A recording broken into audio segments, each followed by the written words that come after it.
Max, I know this is a cliche to say this, but this article of yours is a tour de force. Congratulations. How did I can't believe you wrote a long academic article with like deep references, a well thought out and very well written piece, and it's only the first part of two. When is part two coming out? Part two is in the oven. I've just been a little distracted by other things recently, but hopefully it could come out within a couple of weeks. So, I mean, what I liked about this piece overall, okay, so the piece is called Palestine's Great Flood, Part One. It's in the Journal of Agrarians. It's in the journal Agrarian South, Journal of Political Economy, the latest issue, 2024, I guess. I don't know what year. I can't. It's blocked out. Oh, 2024. I don't know the month, but it's issue one, I guess. Uh, so what I really, really liked about the piece is the kind of breadth of the analysis and how you sort of hold together, you sort of manage to juggle all of the sort of necessary analytical balls, so to speak, um, which is a kind of global reading of the Palestine question. And I realized that like part of the strategic sleight of hand that imperialists, Zionists, and their comprador allies in whatever context use is that they use the sort of analytic framework of localization, right? So it becomes a Gaza versus Israel war. It becomes a Israel versus Hamas war. It becomes, oh, Netanyahu and his ilk against the extremists in Hamas, right? It becomes a kind of, or if you want, it can, and then the people who are really open minded in this framework, they say, oh, Arab Israeli, although that's a term you don't really hear anymore. And actually, that's an interesting, there's something to talk about that later because of what's happened to the Arab consensus around Zionism, because that's actually part of the moment we're in. But I wanted to sort of start off with this question that you have on this sort of great point you have early in the article, page two. You say the Palestinian insurgency has brought the national question back to the table. As with other anti systemic experiments like Zimbabwe amidst agrarian reform and Venezuela under Chavismo, it has polarized not merely its surrounding state systems, where Palestine has been the compass orienting any resolution to the Arab national question, but the world system. And this is what I really liked. Indeed, Palestine crystallizes nearly every contradiction under the current order. Although Zimbabwe and Venezuela confronted the racial distribution of world power, the Palestinian question spills far beyond the questions of class and nation internal to historical Palestine's boundaries. Right. And so like so what I really liked about this is that like you've resisted this very dominant framework of localizing, right? And sort of like and in effect minimizing the historical sort of geopolitical or world historical importance of this moment of Al-Aqsa flood specifically, but also the Palestine question. And you actually refract that back onto like the Zionist question itself, right? Like Zionism itself. Like Zionism is, let's say, the sort of like the cutting edge or like the razor's edge of the imperialist world system and its position in the region, but also its position to other reactionary states around the world historically and today is a kind of like keystone, plays a kind of keystone role in the US imperial system. So maybe if you can you give us a kind of general outline of your thesis and explain what you meant about how it kind of explodes every contradiction? Of course.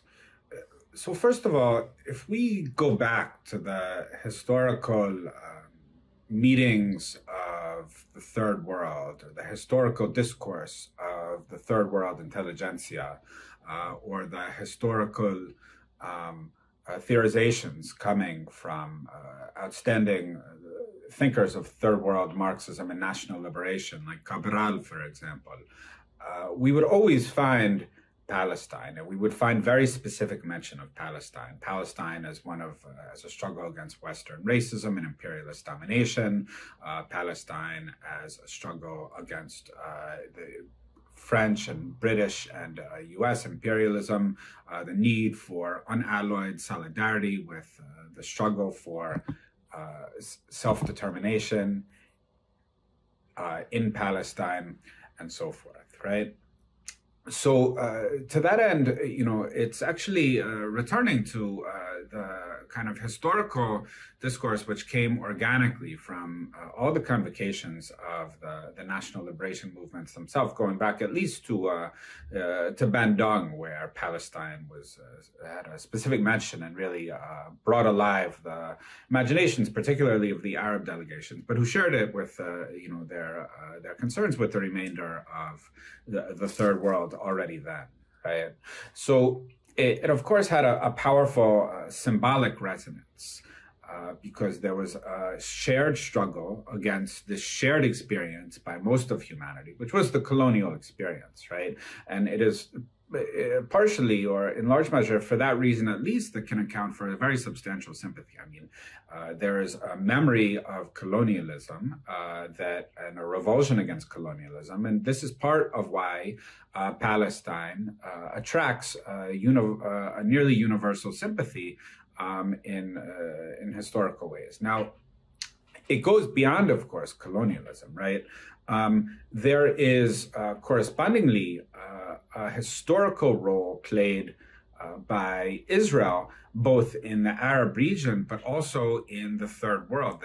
So the issue goes beyond merely a correct and materialist reading of the universality of the struggle against imperialist practices of colonialism across the tricontinental arena, but also goes to the very concrete practices of counterinsurgency, support for fascism, weapon sales, and so forth. I mean, if you look at what historically happens with especially like Latin American leaders, but not only, one of the first things the right wing does in Latin America when it wants to signal its kind of compatibility with Western financial markets is they say something in support of Israel. I mean, Bolsonaro did it, the Venezuelan opposition does it, the Milei did it in Argentina, and so forth. I mean, and this is also because the right in Latin America has a very historically strong links with Israel. Israel armed these kind of fascist, genocidal counterinsurgencies. Israel armed and trained and worked closely with actually the fascist and anti-Semitic Southern Cone military generals and so forth, as they were murdering tens of thousands of dissidents, disproportionately Jewish and so forth. So there's this both historical and also very concrete role that Israel has played, and correspondingly a very symbolic and also therefore concrete solidarity that Palestine elicits in the third world. There's also another level, which is actually I think the role of Israel and the role of Palestine in this kind of overall struggle for the hopes, or to instill the hopelessness in third world working peoples. And I think this is very, very, very, very, very significant. I mean, and this is, something that was taught to us, especially by the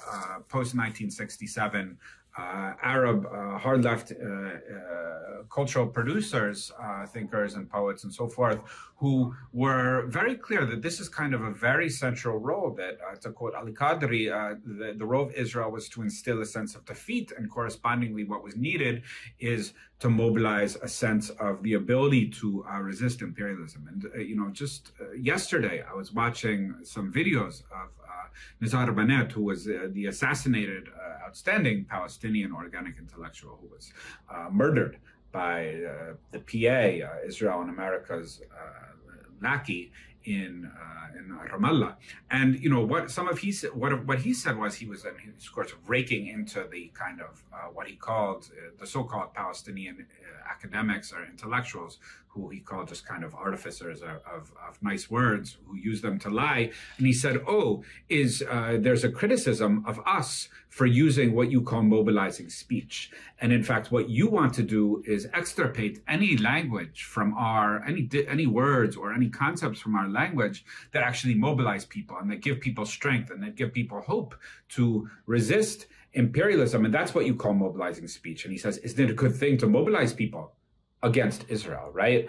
And so I really think that is what this moment has brought to bear. I mean, I think, there is, it's not just Palestine, but also, of course, we always have to mention Yemen is actually capturing people's imagination on a world scale. I mean, I think Yemen, I just was with a lot of people from South Asia and Latin America and Harare. It seems to me that Yemen is less well known over there. And so I hope we can figure out ways to spread knowledge of what Yemen, the Ansar Allah, is saying and doing in the Arab region and in support of Palestine. But I really think we're seeing a moment where, this fact of Israel as a forward base for colonial and as mercenary and armor for neo-colonial oppression is really coming into very sharp view, and it polarizes the populations of the world.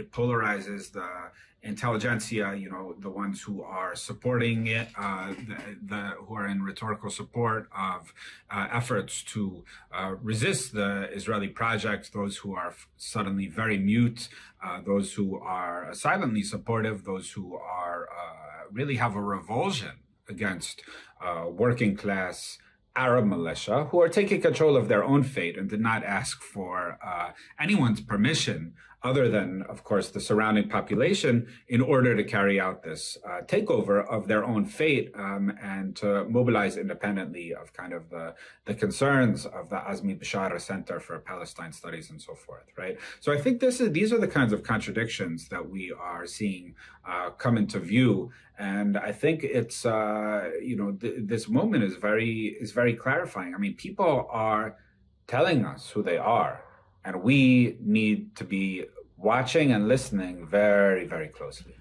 So I want to sort of get into this. I want to get into the depth of your article, because partly is that it provides like an excellent historical overview of the transformations of the Palestinian National Liberation Movement and how the external regional relations sorry, let me put it this way, how the changing nature of the external forces that are either allied with it or against it, and how those have been refracted into that movement. Specifically, we lived in this moment. I mean, you and I are we're more or less the same age, and we're more or less born of the same sort of historical moment, which is to say that this transfer of, let's say, I don't want to say responsibility, that's the wrong word.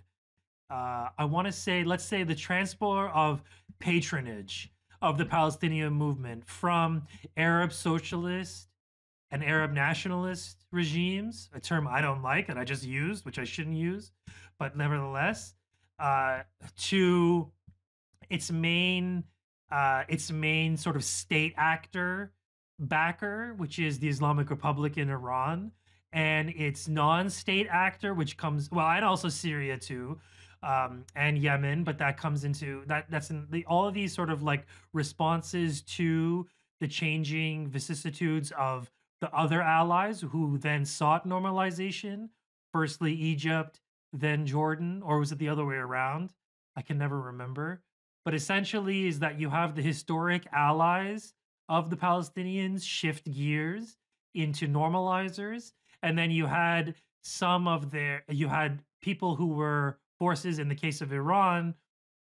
You had the people who were allied with Israel now turn against Israel, right? And the consequences of that, like we're in that moment right now. Al-Aqsa flood is a historical sort of blossoming of these changing alliances. So maybe you can kind of give us some global overview, because again, I think these discussions at the sort of state level are missing, because I would say that we do tend to lose the forest through the trees because of, and for good reason too, right? Like we talk about Hamas, we talk about PIJ, we talk about Qassam, like we talk about the Palestinian actors, and obviously they are the most important to the Palestinian national liberation struggle. But I try to sort of say this to people, that the Palestinian national liberation struggle isn't just about Palestinians, that it has a whole regional calculus, and that Zionism is an enemy of sovereignty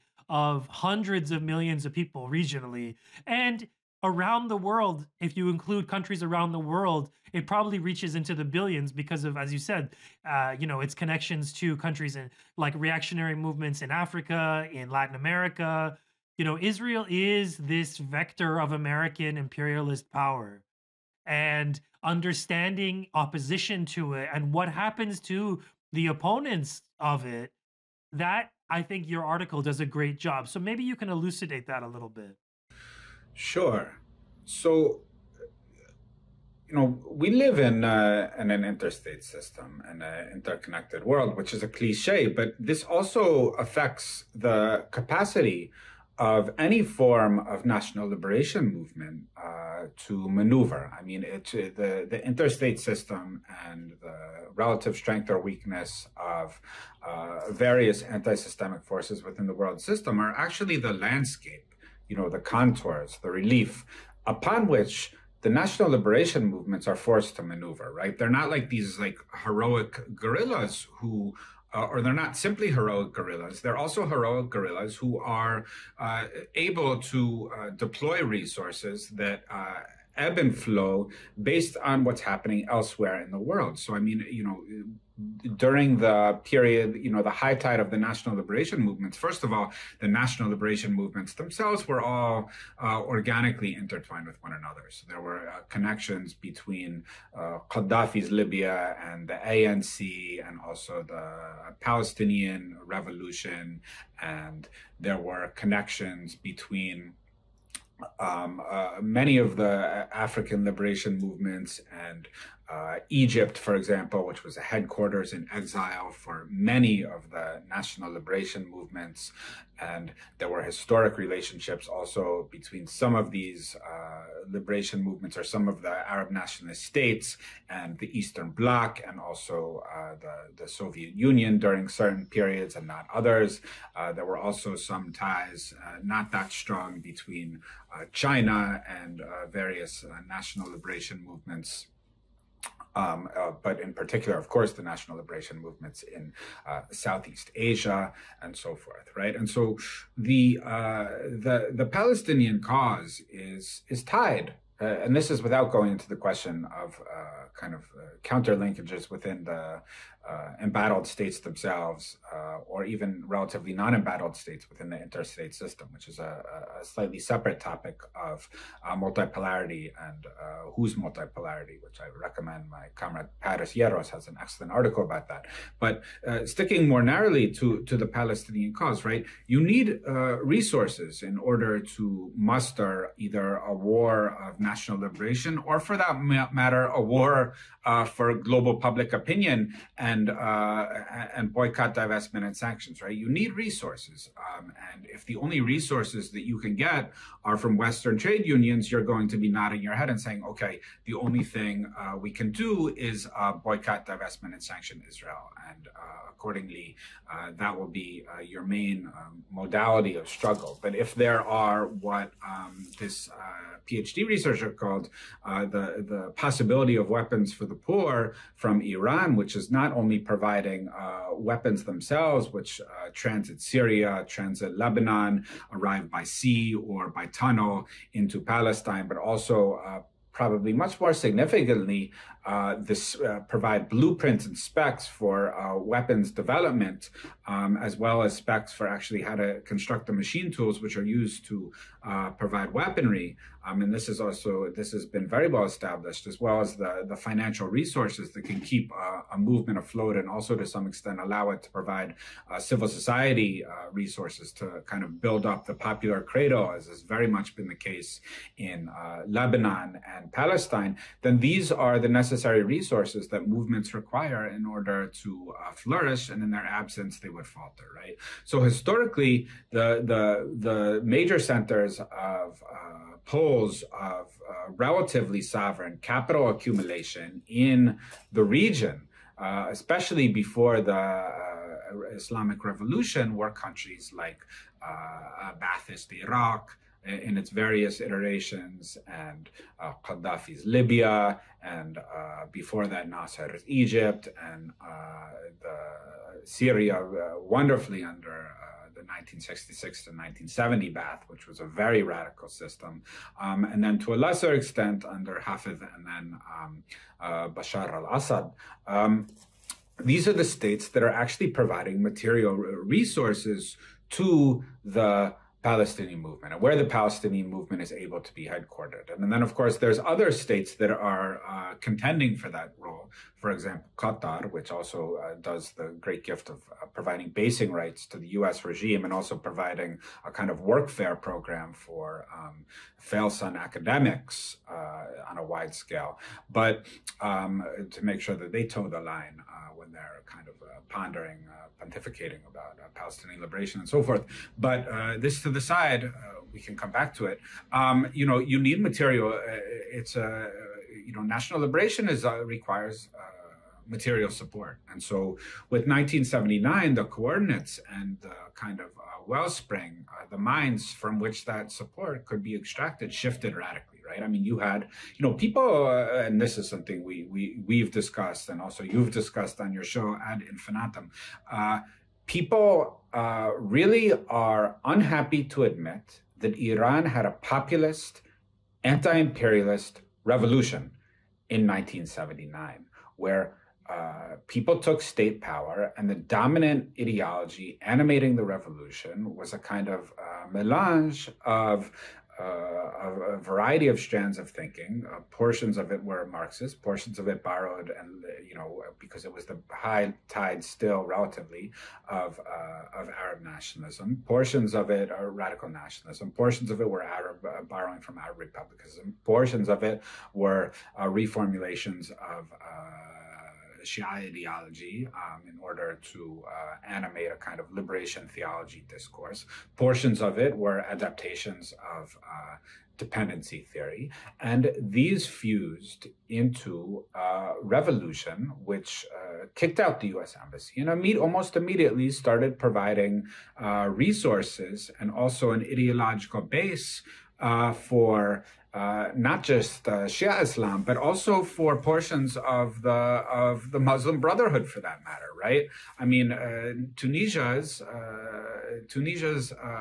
the leadership immediately was drawn to what was going on in the Islamic Republic, and for a variety of reasons, probably that lapsed, and that didn't work to radicalize sufficiently the Nahda in Tunisia. But nevertheless, this was a very wide-ranging and kind of a magnetic pole. And it was also, sadly, people, it came to be, especially after 1989, it was like the Arab radical republicanism had not carried out the historical task of liberating Palestine. By 1991, Iraq was, with all of its lights and shadows, was finished through the U.S. Destruction and kind of massacre of its defense industrial base, of its human capacity, even to care for its own people. What was left was Libya, which was also being ripped apart by U.S. sanctions, delegitimized by U.S. military attacks, and Syria, which was somehow able to weather the storm through that point far, far better, right? But nevertheless, Iran was a huge, powerful state, which moved to already had some level of industrialization even under the Shah. Further improved on that industrialization, invested massively in human resource mobilization, including in its university system, and started to break through the technological asymmetry, which actually became a major mechanism of third world dependency starting in the 70s and 1980s, where you saw a big discourse on technology transfer and intellectual dependency burgeoning within radical third world thought, precisely because this became a vector for first world domination over the third world. And Iran really started to break with that, and kind of low-key by our period has really radically broken with it and started to close the technological, it has a long way to go, but it started to close the technological gap, especially when it comes to military capacity, between the first world and the third world, and especially in the region itself. And of course, Iran itself is not isolated, right? And this is, this is where I find, these kind of abstracted discussions about China, the purest idiocy you can possibly find. I mean, China. I wish China had an active foreign policy of really supporting Palestine. Okay, it does not, but it does have a policy of breaking the Iranian, and we should also say Zimbabwe, isolation that the U.S. imposed in order to carry out its policies of de-development, right? So Iranian industrialization has also rested on certain forms of technological borrowing and upgrading that have really relied on China, as well as its oil sales, for that matter, have substantially reoriented to China. And this has been a lifeline keeping Iran going and actually allowing it, I think, to actually break through the constraints, the straitjacket on its developmental prospects and correspondingly its capacity to offer support that was imposed and designed and engineered by the United States to try and rupture with its support for the regional anti-systemic movements, in particular in Palestine and Lebanon, and to a much lesser extent, Ansar Allah in Yemen. So this is like, the kind of realistic geopolitics upon which actually people who are real people fighting for their liberation have to deal with. And of course, like any serious discussion of it is like referred to as like, as you know, like tanky bullshit by, the kind of low grade mercenaries who sell their pen in like London and New York and so forth, right? But this is the terrain upon which people have to maneuver, and we need to discuss it seriously. And we also need to discuss, okay, Iran is able to offer these things that, by and large, the Arab governments, with the exception of Syria and Yemen, are unable to offer or unwilling to offer because the depths of the counter-revolution that has been imposed upon them, largely by the Gulf states and the United States behind them, with them, and leading them, and also with their own neo-colonial capitalist classes who have been a part of this neo-colonial counter-revolution against anti-imperialism within the Arab region itself, right? So this is the terrain that upon which Iran has been able to be the kind of pillar of support for Palestine, and this is of course why this is the main reason Iran is demonized, frankly. I mean, we know it very well. Like people, the comprador and your Manisha Nasrabadi, and these people have their own reasons just because they want jobs or whatever. They're demented. I don't know exactly, I'm not their psychologist, but essentially, Iran is demonized for supporting the Palestinian cause, and like this is called sub-imperialism by, kind of depraved people like David Harvey. I mean, imagine signing a petition calling Iran a sub-imperialist state for providing provisions to Yemen and Palestine. I mean, how can you keep living your life like that? You should retire from public life forever. But, actually, no, people consider that like maybe the best line on your resume if you're like selling yourself in California or what have you. So then this is an interesting thing. So like you have this at the same time, well, not at the same time, is that like the reflection, there's a kind of weird mirror reflection of like the change in the main sort of state actor or backer of their movement, which is Palestinians go from having like largely Arab socialist regimes to the Islamic Republic as their biggest backer. But then also you have a change in Zionism's biggest backer, right? Like Zionism was incubated by Western imperialism, yes, but Western imperialism has changed over the course of the history of Zionism. So you had this initial phase of Zionism, which couldn't have even emerged without British support, right? Is that you make this point is that, Zionism was birthed at the time of it was a high watermark for European colonization, but it was just on the board, it was just about to begin its decline and hand over the imperial baton, so to speak, to its American kind of spawn, right? And so this shift from like a British backing and like, French and whatever, I mean, and they still back it obviously, but the most important determinant force in Zionism's unfolding over the last, I want to say, what, 50 years, is America, right? Is the great Satan itself. And so, like, I would be curious to see is that, like, what would you, I don't know, I know you don't really go into this because your article isn't necessarily about Zionism, but I would be curious to hear what you think, if any, is that how Zionism has responded to its new, let's say, ideological and financial daddy. I think it's a bit hard to say only because Zionism and the Israeli state have grown far more powerful, starting from their, misbegotten inception under British imperial sponsorship. And correspondingly, the counter-revolutionary role has metastasized onto a world scale. So while they could only kind of sow devilry in Palestine, essentially. Although with their escapades, are actually much more with their sowing this kind of Zionist sentiment amongst the surrounding Jews living in the Arab region, which started before the founding of the State of Israel, in fact, right? But and kind of fracturing nationalist sentiment in those countries, are undermining it in various ways.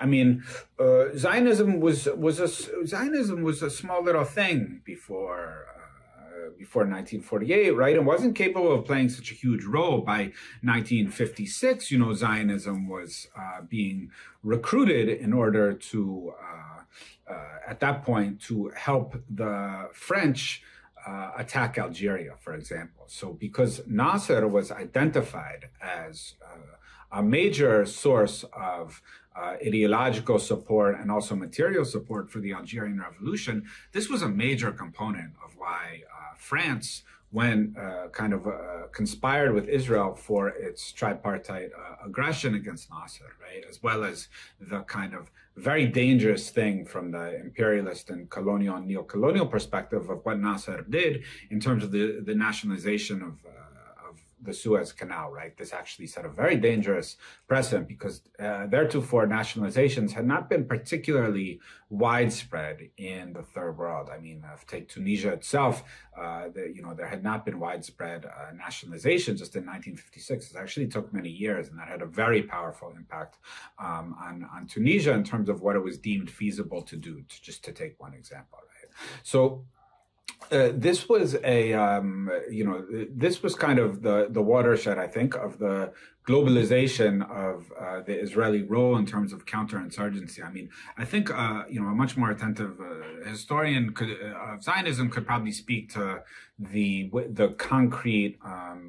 The kind of differences various modalities of imperial administration may have imposed upon how Zionism was or wasn't able to act. But it seems to me that, a lot of this was overdetermined by kind of the coordinates of imperialism itself as it shifted in time and space, right? I mean, we saw a shift from colonialism to what Nkrumah called neo-colonialism, starting really already in the 1950s and then accelerating in the 1960s and the 1970s.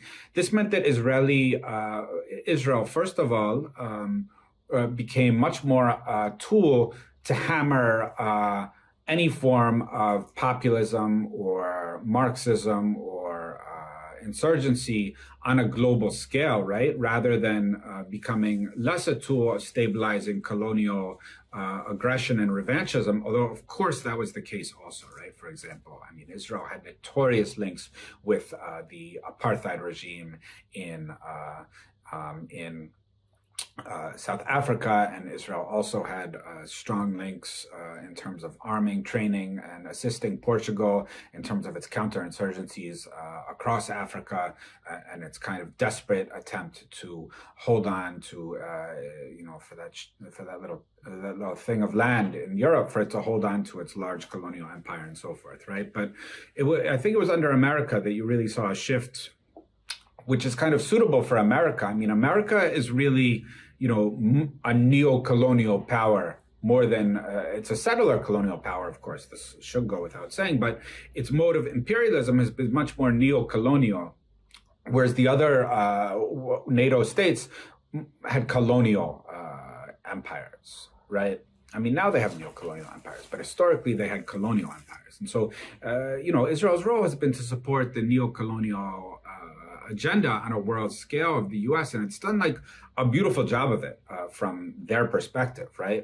Which is why it's so globally hated with full justice. And this is also why it's like you see this kind of kudzu that's constantly growing about the Israel lobby. And I'm just kind of tuning it out. Like we all know the Israel lobby has a huge interface in terms of engineering the kind of domestic counterinsurgencies in the Western states against anti-Israel activity. I mean, that is primarily the role of the Israel lobby, and it's kind of fine. Of course, they have their role, just like NGOs have their role in the imperial counterinsurgency, right? Like counterinsurgency doesn't move itself. It actually passes through a constellation of non-state institutions on a world scale, as well as states kind of extending their interests on a world scale. But this is the basic framework is that it is carrying out a social role that is favoring the accumulation of capital on a world scale, right? I mean, and it's very clear. And this is why everyone who does not like our current world system, even some who do, but who don't, are just disgusted by Israel and have a broad sympathy with people who are resisting this project.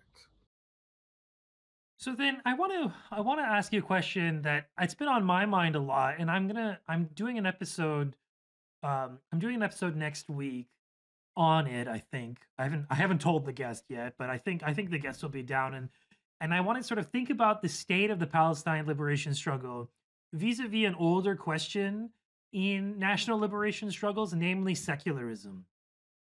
Now, do you think it's historically correct to say that the Palestinian national liberation struggle has like morphed from like I mean, initially, if you want to use Al-Qassam and the Arab Revolt as a kind of beginning point, if you want to, I mean, that's not correct. I don't know. But in general, I could say that like there was a Islamist tinge to this resistance, but that gave way to the secular socialist character of the Arab nationalist governments who were the primary backers of Palestine, of at least during its darkest years, I would say, is that from 48 to the mid 70s. Do you think it's fair to say that Islamism is the primary interface of the Palestinian national liberation struggle? And if that is the case, is it closer to liberation now? Like, has it been more effective, than say its secular variants? Right? Like, is that an unfair? Is it unfair to sort of like collapse everything with the present to simply the Islamist character of, say, the Qassam resistance, of, say, PIJ, right? And then the backers of the axis of resistance are Islamist actors, right? So like, would it be too much to say that like Islamism has played like a decisive role in I want to say, like, what happens when you unblock like a drain, like when you sort of like take away from, like, you sort of remove some debris from like a drain, like a rain gutter or something. Like, do you think that's fair to say, or is that like, is it too broad to simply sort of like attach that to the religious character of the axis of resistance right now? It seems to me that you know the question of like the widespread ideology, the Palestinian Revolution during its heyday was able to attract a widespread base of support within Palestinian society, and now because they were the effective resistance movement, and they were able to find a great resonance, and now Islam, partially in spite of itself, right, is able to do that. So I don't, I don't say it's not. I don't think we can say put a normative spin on it in the sense you propose. But I also don't want to say there's anything negative about it. I mean, people are supporting the Islamic resistance because it's the resistance they have, right? And it's doing the job of damaging Israel. But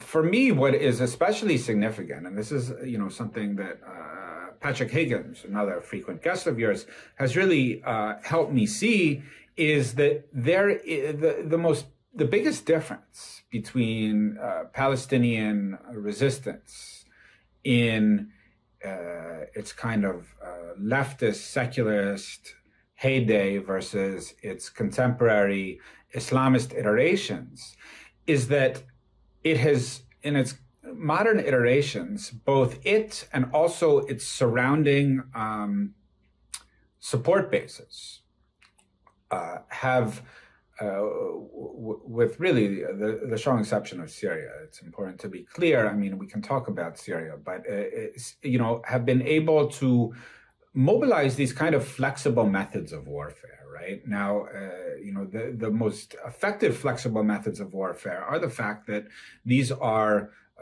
adopting a lot of the technologies and also the types of warfare tactics themselves that are characteristic of guerrilla warfare, right? So there was a kind of ossification of warfare strategies themselves during the 60s and 70s, and that remained within the Arab armies into the 70s and 80s. And they were fighting imperialism on the terrain of imperialism strengths, which were kind of large fixed installations, right, that were fighting other large fixed installations that were just a pure question of who had more and who had better targeting information and so forth. Right.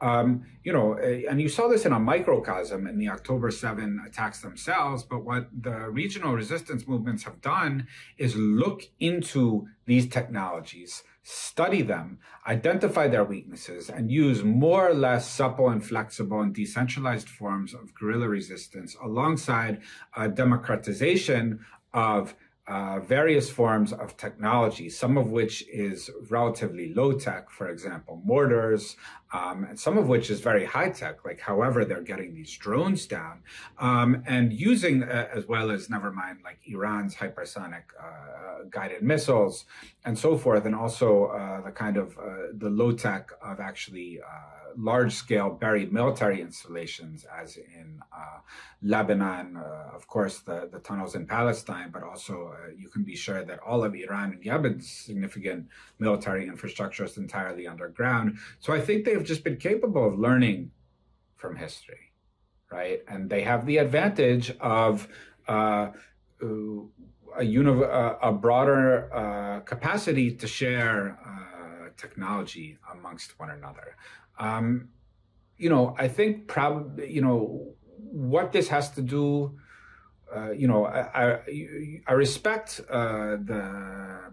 the various and actually quite like non-aligned at the ideological level Islamic forces' capacity to speak a language that mobilizes their people in defense of national or, for that matter, holy causes, right?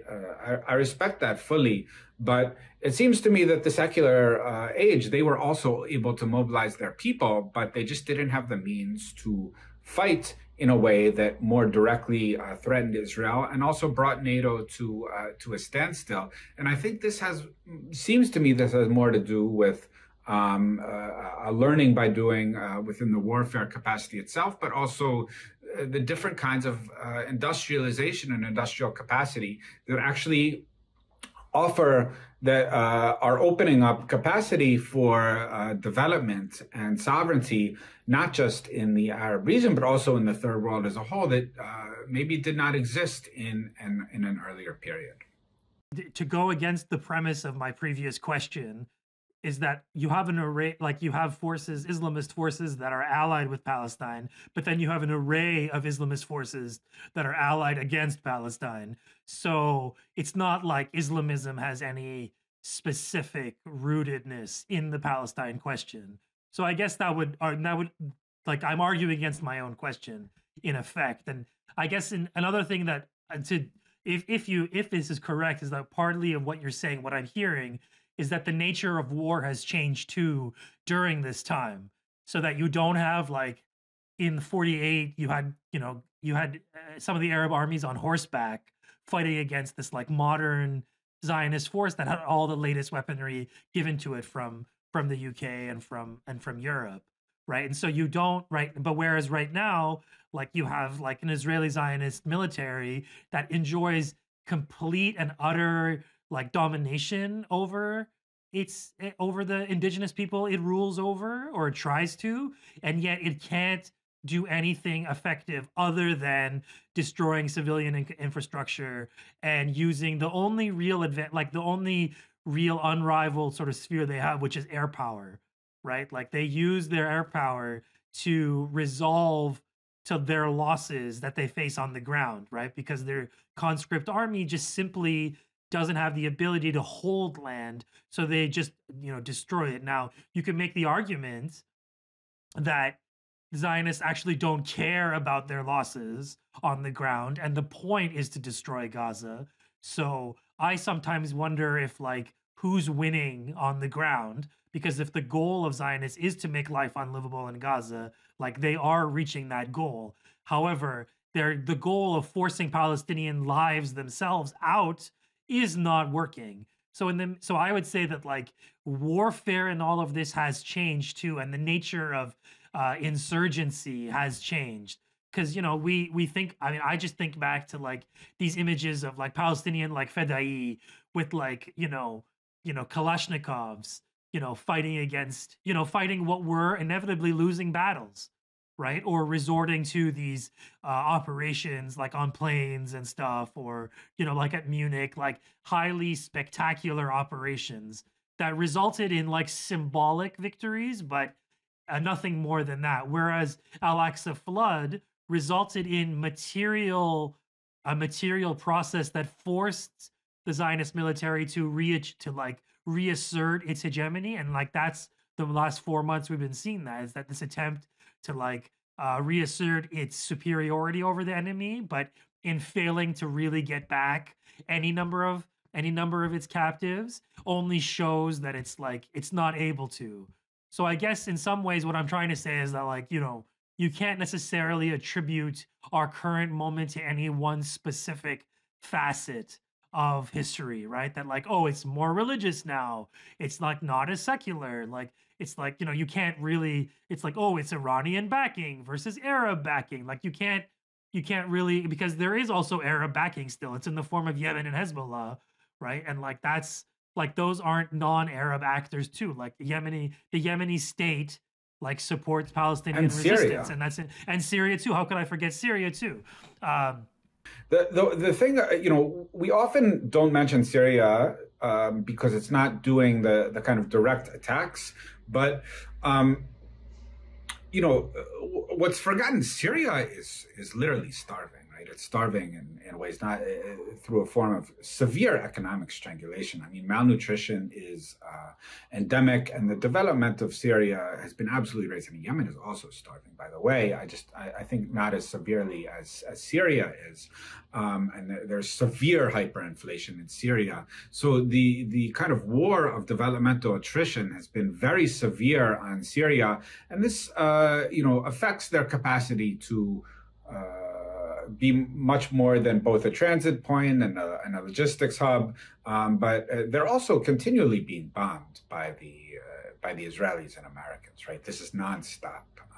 Some of it gets reported, some of it doesn't, but it's very constant, right? But it's like I think that's important to be aware of. The other thing is that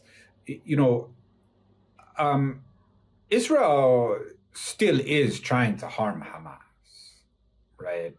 Um, it's not capable of it that well, and it knows it, and it needs to hit something. and it also needs to hit something that it thinks will affect the Palestinian population, and showcase its strength somehow.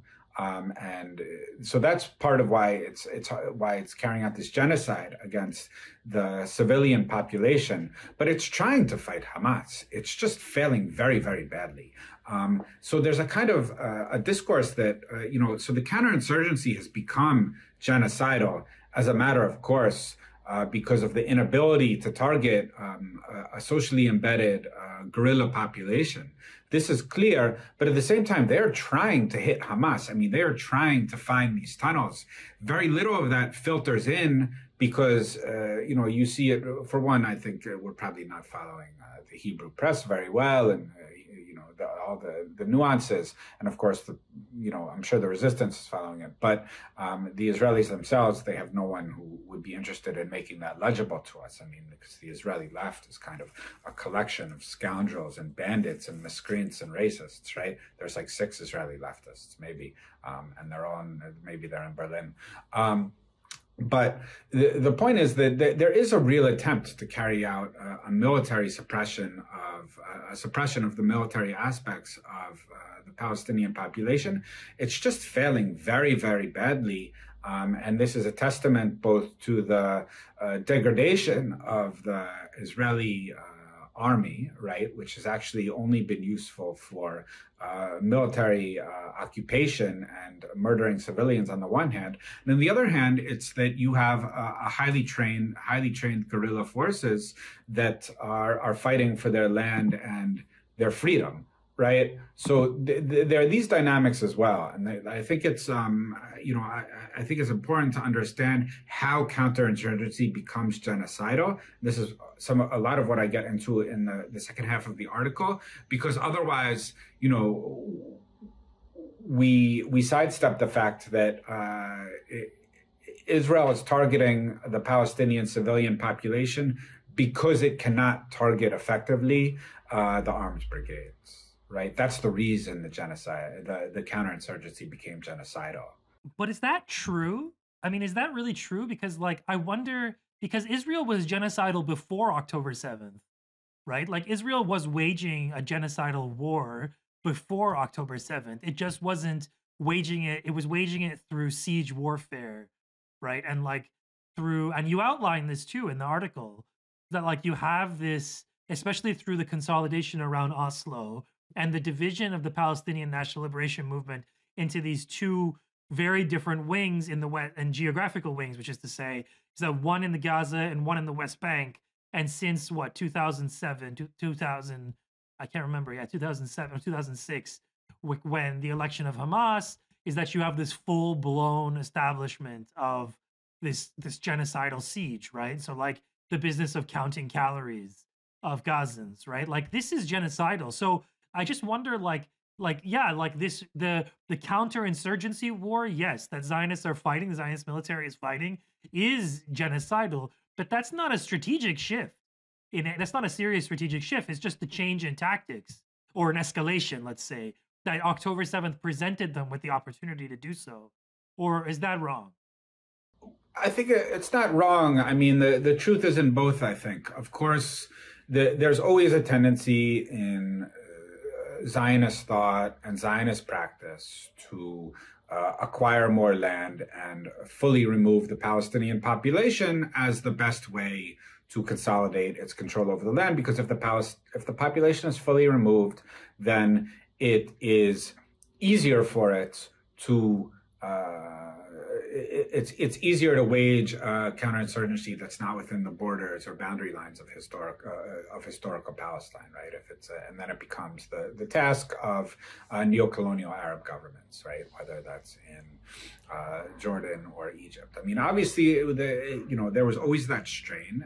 Israel was constrained from doing so in various ways in 1948. It was constrained in 1967. It's very constrained now from doing so, as we see the back and forth with Egypt. There are discussions about ethnic cleansing of the West Bank, and So there's this strain. It's absolutely this strain.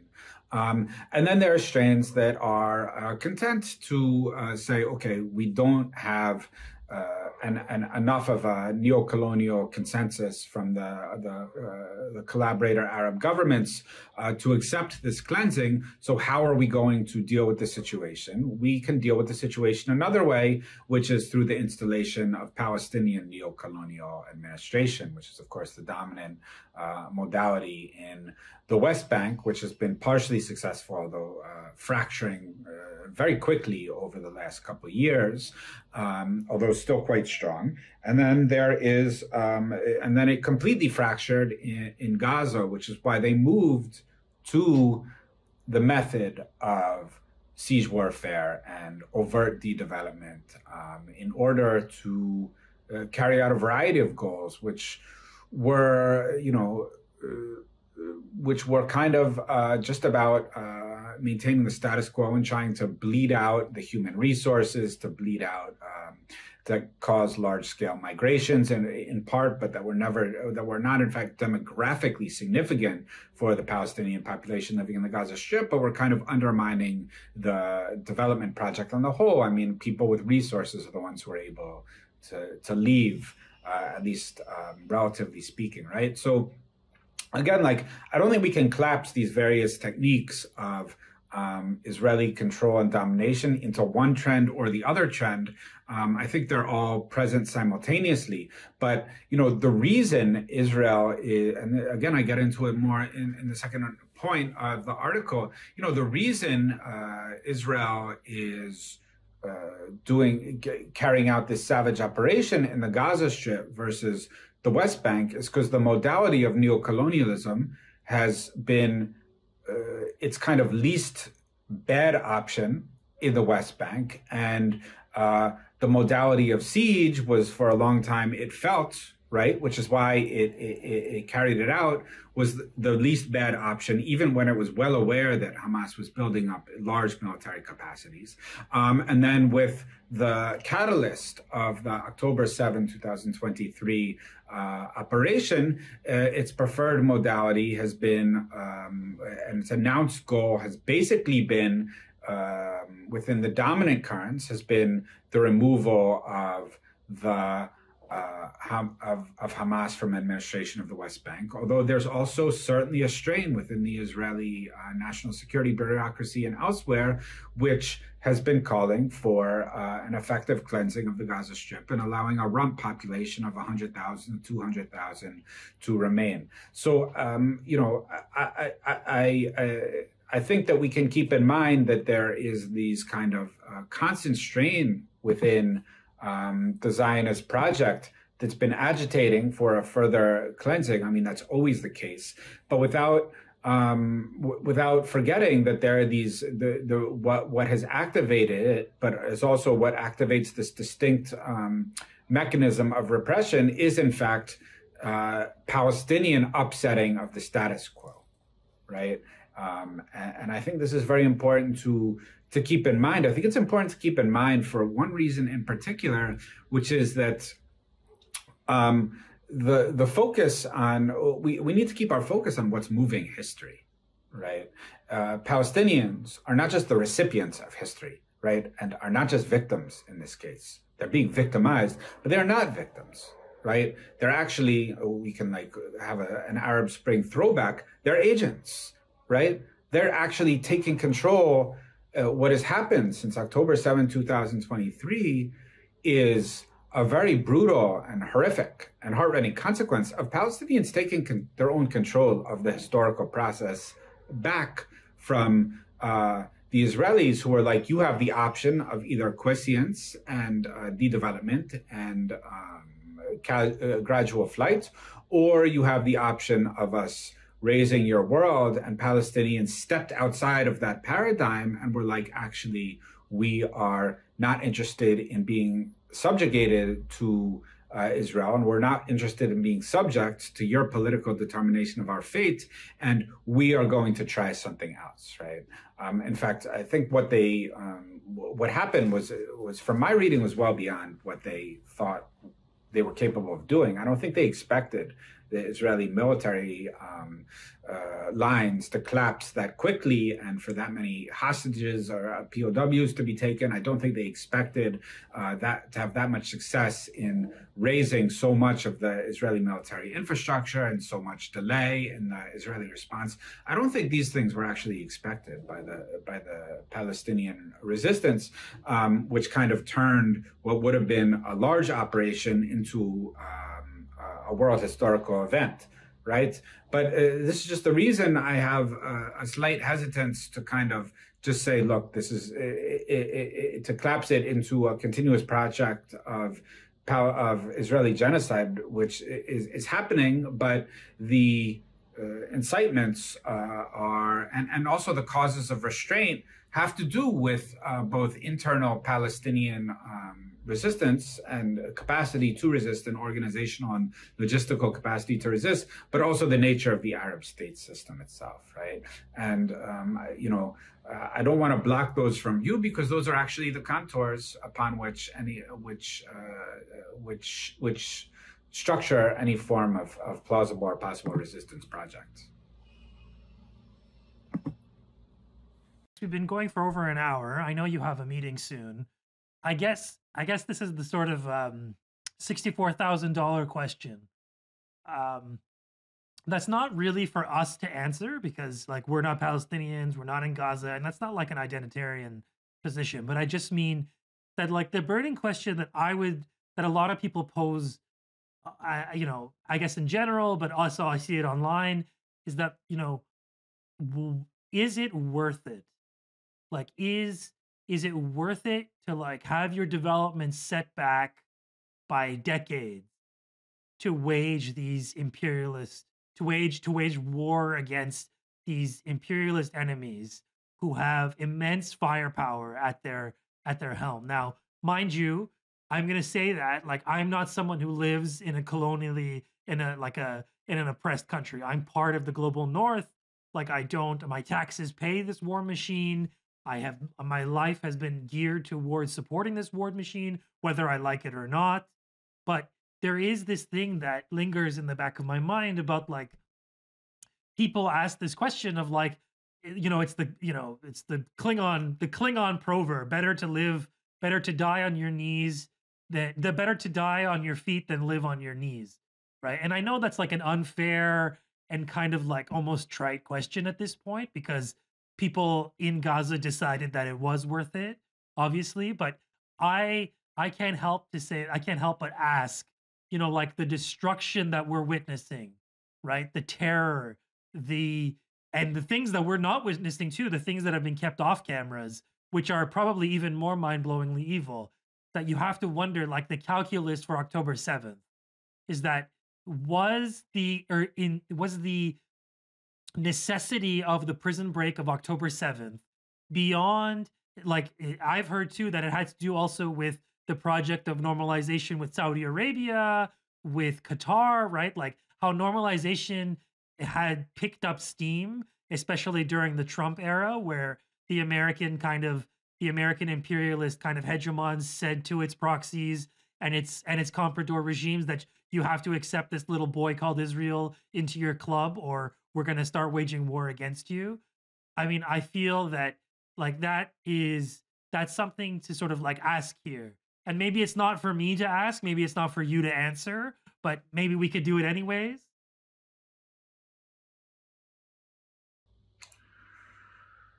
I mean, I think the first thing to keep in mind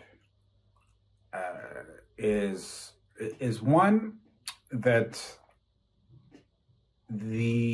I don't think Palestinians or the Hamas leadership again expected this level of repression, because they didn't expect their attack to be this successful. And the greater when you're fighting an enemy with superior destructive capacity to target a civilian population, you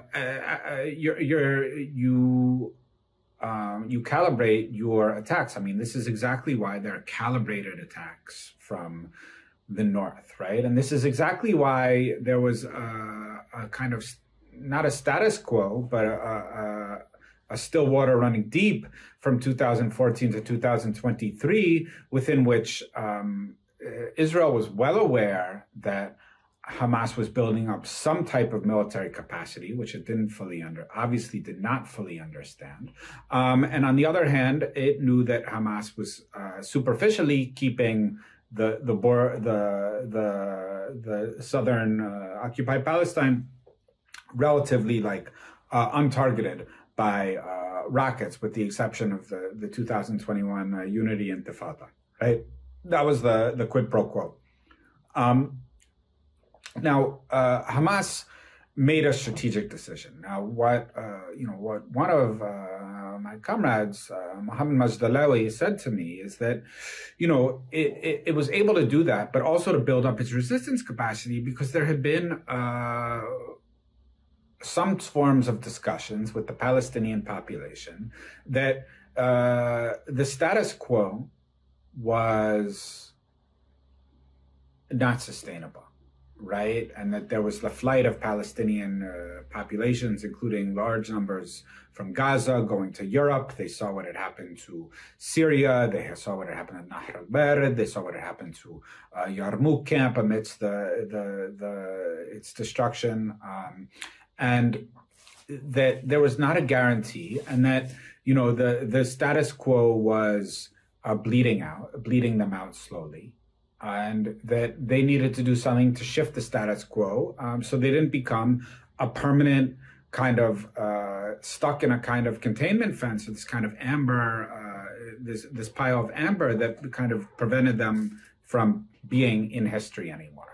Now, I don't have very much of an opinion on was it worth it? It's horrible. I mean, Palestinians decide if it's worth it and what will happen with their strategies going forward. And colonialism is horrific. Anti-colonial warfare elicits a horrific counterinsurgency.